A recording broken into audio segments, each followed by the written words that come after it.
Assalamu alaikum students, I am Shahbaz Ahmed and you are watching Concept Biology. This is the second lectures about the branches of the biology. First lectures में हमने branch half पढ़ी थी. अब ये next lecture है और आपकी book में इन ब्रांच को अच्छे तरीके से एक्सप्लेन किया गया है और मोस्ट प्रोबेबली इनमें से शॉर्ट क्वेश्चन आपका आ जाता है. तो सबसे पहली ब्रांच है मॉलिक्यूलर बायोलॉजी. मॉलिक्यूलर बायोलॉजी यानी कि हम बायोलॉजी को मॉलिक्यूलर लेवल पे स्टडी करेंगे, यानी लिविंग ऑर्गेनिजम्स, उनके सेल, उनकी ऑर्गेनेलीज को मॉलिक्यूलर लेवल यानी छोटे लेवल पे स्टडी करेंगे. जैसे एटम होते हैं, एटम मिलकर मॉलिक्यूल बनाते हैं, तो बायो में भी कुछ मॉलिक्यूल्स होते हैं. मिसाल के तौर पर कार्बोहाइड्रेट्स हैं, आपके प्रोटीन्स हैं, लिपिड्स हैं, न्यूक्लिक एसिड हैं, ये सारे आपके मॉलिक्यूल्स हैं. तो हम इसको बायोलॉजी को मॉलिक्यूलर लेवल पे स्टडी करेंगे. The branch of the biology that deal with the study of organism, cell and organelles at molecular level, यानी इनको हम मॉलिक्यूलर लेवल पे स्टडी करेंगे. और इसकी एग्जांपल में आ जाता है for example the study of carbohydrates, ठीक है, ये बायोमॉलिक्यूल्स हैं, lipids, proteins and nucleic acid. तो ये आ जाते हैं मॉलिक्यूलर बायोलॉजी. नेक्स्ट है आपके पास इन्वायरमेंटल बायोलॉजी. इन्वायरमेंट कहते हैं सराउंडिंग को, और ये एक लैटिन वर्ड है, ठीक है. इन्वायरमेंट एक लैटिन वर्ड है जिसके मतलब है सराउंडिंग्स. तो अब एक लिविंग ऑर्गेनिज्म है, उसके सराउंडिंग में दो चीज़ें हो सकती है, या तो कोई एक लिविंग थिंग्स होगी या नॉन लिविंग थिंग्स होगी. तो उसके साथ इसका क्या ताल्लुक है, उसके बारे में हम स्टडी करेंगे इन्वायरमेंटल बायोलॉजी में. The branch of the biology that deal with the study of interaction यानी ताल्लुक किसके दरमियान, लिविंग ऑर्गेनिजम्स और देयर इन्वायरमेंट, और इन्वायरमेंट्स के साथ इनका क्या ताल्लुक है, लिविंग ऑर्गेनिज्म का एक दूसरे के साथ क्या ताल्लुक है और इनके इन्वायरमेंट के साथ क्या ताल्लुक है, उसको हम स्टडी करेंगे इन्वायरमेंटल बायोलॉजी में. और इसकी एग्जांपल में आ जाता है आपके पास study of effect of pollution on rice field. अब पोल्यूशन क्या है, एक इन्वायरमेंटल फैक्टर है, जबकि राइस फील्ड एक लिविंग फैक्टर है, ठीक है. तो एक इन्वायरमेंटल फैक्टर और एक लिविंग फैक्टर के दरमियान जो ताल्लुक है वो हम स्टडी करेंगे इन्वायरमेंटल बायोलॉजी में. नेक्स्ट है हमारे पास माइक्रोबायोलॉजी. अब माइक्रो के वर्ड से आप लोग फेमिलियर हैं कि माइक्रो का मतलब होता है स्मॉल, बायोलॉजी यानी कि लिविंग ऑर्गेनिज्म. अब जो मैक्रो ऑर्गेनिज्म यानी छोटे ऑर्गेनिज्म की जो स्टडी करेंगे वो होगी microbiology. The branch of the biology that deal with the study of micro organisms, तो ये होगी आपके पास माइक्रोबायोलॉजी. अब आपके पास माइक्रो ऑर्गेनिज्म कौन से होते हैं, अब आपने पढ़ा है 5 किंगडम्स ऑफ क्लासिफिकेशन, और आपका पहला किंगडम होता है मोनेरा, जिसमें बैक्टीरिया आ जाते हैं जो सारे के सारे मैक्रो ऑर्गेनिजम्स हैं. इसके बाद वायरस भी सारे मैक्रो ऑर्गेनिज्म हैं और ये नॉन सेलुलर हैं, ठीक है. ये सेल से भी कम लेवल पे होते हैं, सिर्फ प्रोटीन और न्यूक्लिक एसिड से मिलके बने होते हैं, इसलिए इनको न्यूक्लियो प्रोटीन भी कहते हैं. उसके बाद माइक्रोस्कोपिक एल्गी, ये भी स्मॉल लेवल की एल्गी होती है जिनको हम माइक्रोस्कोप की मदद से स्टडी करते हैं.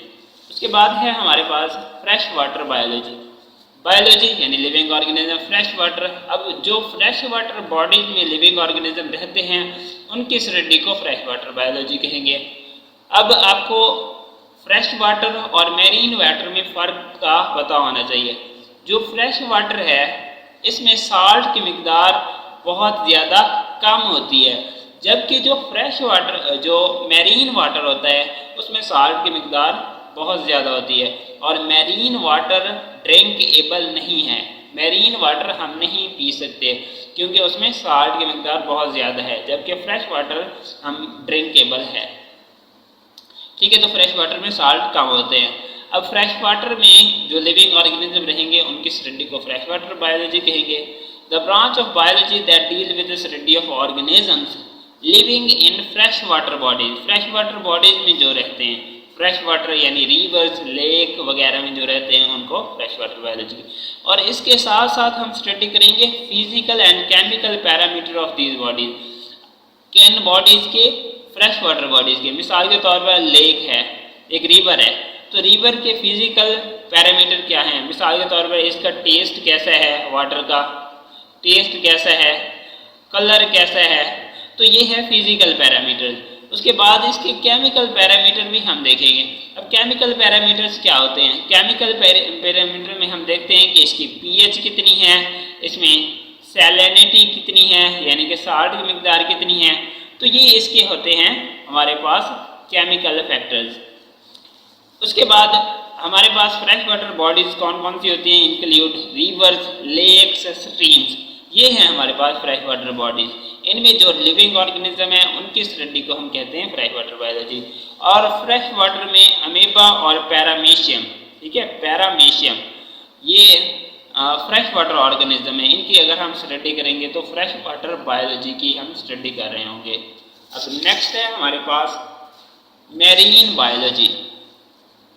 ज़ाहिर सी बात है जो मैरीन में लिविंग ऑर्गेनिज्म रहते होंगे उनकी स्टडी को हम कहेंगे मैरीन बायोलॉजी। अब मैरीन का आपको पता होना चाहिए कि मैरीन के वाटर में साल्ट की मिकदार बहुत ही ज़्यादा होती है और ये ड्रिंकेबल तो बिल्कुल नहीं है। अब branch of the biology that deal with the study of organism living in marine bodies, जो मैरीन बॉडीज में ऑर्गेनिज्म रहेंगे उनको मैरीन बायोलॉजी कहेंगे। और इसके अलावा इसके भी फिजिकल और केमिकल पैरामीटर, मिसाल के तौर पर टेस्ट, कलर वगैरह इसमें भी देखेंगे और यहाँ पे इसकी पीएच और सैलिनिटी वगैरह वो भी देखेंगे।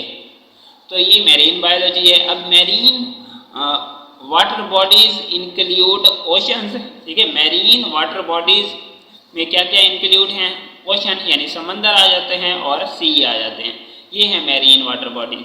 जिस तरह फ्रेश वाटर बॉडीज हमने पढ़ा था कि 3 थी, एक लेक, स्ट्रीम्स और रिवर वगैरह थे, और यहाँ पे हैं ओशन और सी। अब इसकी एग्जांपल में आप देख रहे हैं, for example study of cartilaginous fish.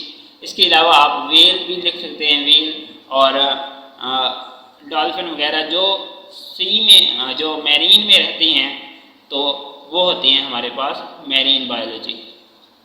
उसके बाद है हमारे पास पैरासाइटोलॉजी। अब पैरासाइट्स, इस लफ्ज़ को देख लें, parasite.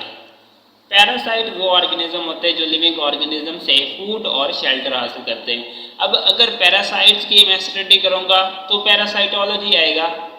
The study of parasite is called parasitology. अब पैरासाइट कौन कौन से होते हैं?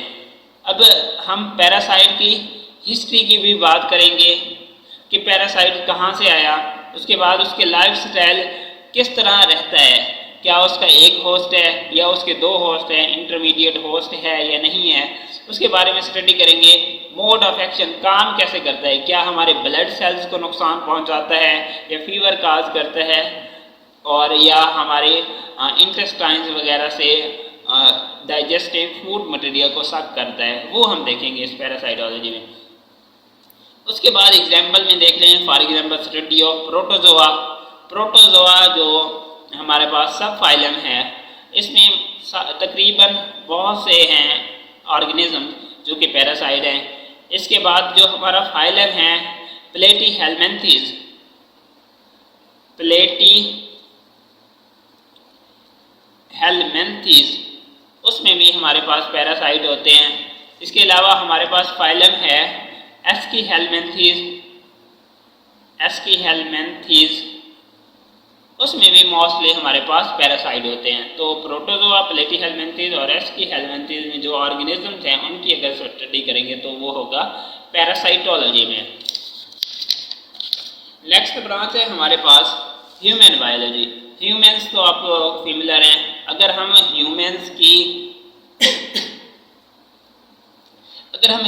की एनाटॉमी, फिजियोलॉजी, इन ह्यूमन्स के बारे में स्टडी करेंगे तो वो आ जाएगा हमारे पास human biology. The study of man is called human biology. अब मैन के बारे में क्या स्टडी करेंगे? The study of form and structure, उसकी शेप और स्ट्रक्चर वगैरह को देखेंगे। उसके फंक्शंस को देखेंगे। फॉर्म एंड स्ट्रक्चर किस में आ जाता था? मॉर्फोलॉजी में, यानी उसकी मॉर्फोलॉजी की स्टडी करेंगे। फंक्शन यानी उसकी फिजियोलॉजी की स्टडी करेंगे। उसके बाद हिस्टोलॉजी, एवोल्यूशन, जेनेटिक्स, इकोलॉजी, ये हम ह्यूमंस की स्टडी करेंगे। उसके बाद है हमारे पास सोशल बायोलॉजी। अब सोशल बायोलॉजी में which deal with the study of social behaviour, एक ऑर्गेनिज्म का दूसरे ऑर्गेनिज्म के साथ कैसा ताल्लुक है, क्या दोनों के दरमियान पैरासाइट्स का रिलेशनशिप है, पैरासाइट होस्ट का रिलेशनशिप है, या कॉमेंसलिज्म का रिलेशनशिप है, या म्यूचुअलिज्म का रिलेशनशिप है, तो इसमें हम स्टडी करते हैं। उसके बाद कम्युनल लाइफ ऑफ ऑर्गेनिज्म, तो ये हम सोशल बायोलॉजी में स्टडी करते हैं। लास्ट है हमारे पास बायोटेक्नोलॉजी। ये एक मॉडर्न फील्ड है और ये काफ़ी हाईली डिवेल्प्ड है। इसमें हम दूसरे लिविंग ऑर्गेनिज्म को इस्तेमाल करते हैं और उनसे हम फूड प्रोडक्ट हासिल करते हैं। मिसाल के तौर पर the branch of biology that deals with the practical application, हम इस्तेमाल करते हैं किसको? लिविंग ऑर्गेनिज्म को, दूसरे लिविंग ऑर्गेनिज्म को। मिसाल के तौर पर बैक्टीरिया है, वायरस है, उनको हम इस्तेमाल करते हैं टू मेक द सब्सटेंस, ऐसी चीज़ें बनाने के लिए for the welfare of Mankind, जो इंसानों के लिए फ़ायदेमंद होती हैं। मिसाल के तौर पर आप इंसुलिन देख लें।